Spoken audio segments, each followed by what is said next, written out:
My name is Suzette Woodward. I'm the former National Director of the Sign Up to Safety campaign. Safety 2 is a subtly different way of looking at safety. What we have to do is start with the premise: if there's a safety 2, there must be a safety 1. So safety 1 is the traditional approach of looking at safety, which is predominantly looking at when things have gone wrong. But what we have to understand is that in most instances, things go right. And not only do they go right, they can go really well. So if you actually want to look at safety, what you need to do is look at both where they go wrong and where they succeed in order to get a total picture. So safety 2 is about looking at your system on a day-to-day basis.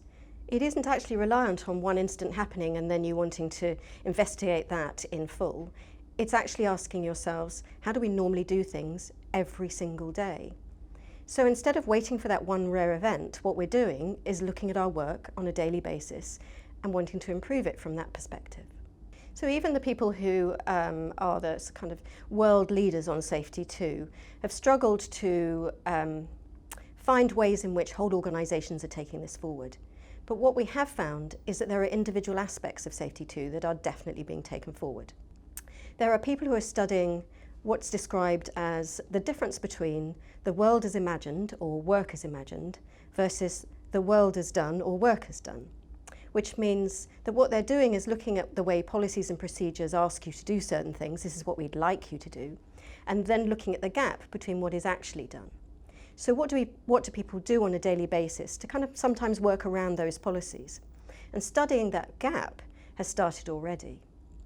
And that gap is often called the implementation science.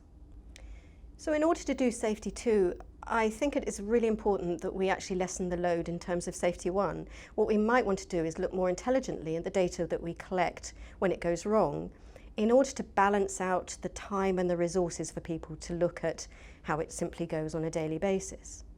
And so what people are also trying to do is ask themselves that very thing, which is, well, how can I fit all of this in?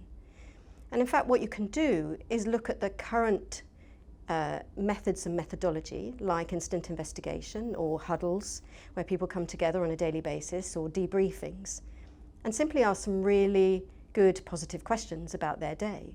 So it actually fits into everyone's day, not adding to the burden of their day.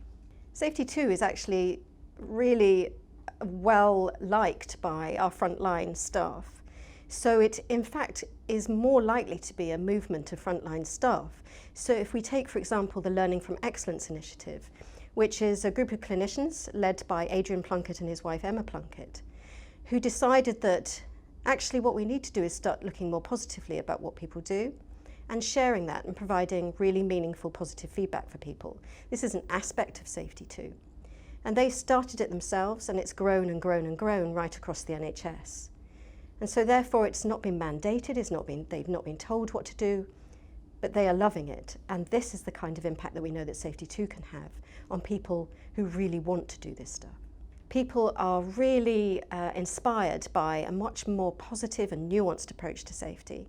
And the fact that the strategy now says this is something that you could start thinking about will trigger, I suspect, a momentum of people wanting to actually try it out, give it a go, and seeing if they truly can start to learn from things in a much more balanced way.